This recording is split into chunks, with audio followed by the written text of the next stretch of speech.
There are a couple things I need to change before we're ready to put our lining fabric on. So I'm gonna take my ruler base and get my ruler base on. So you start that just halfway back. Make sure you grab your tails of your thread so they don't get stuck in your base. Slide that back in place. Then I'm also gonna switch from my glide foot to my ruler foot to my sure foot. Sorry, phone's ringing. Ignore that if you can. I'm going to switch my feet, get my sure foot put on. You could also use the square foot here if you wanted to. That has that straight edge, but no, I take that back. Don't use the square foot, use the sure foot, because we do need our versatile and we need to do this curve. So make sure you're using sure foot, not square foot for this.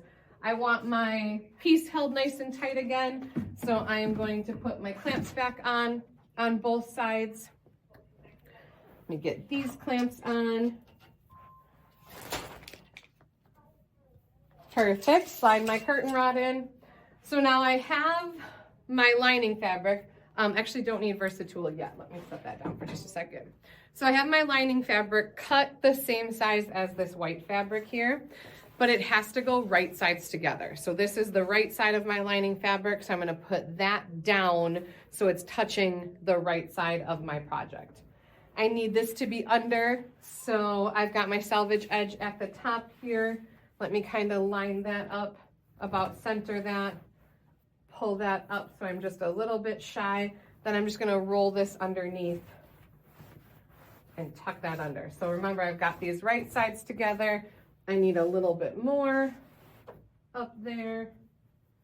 And I'm just totally covering where that casserole carrier, the white fabric is.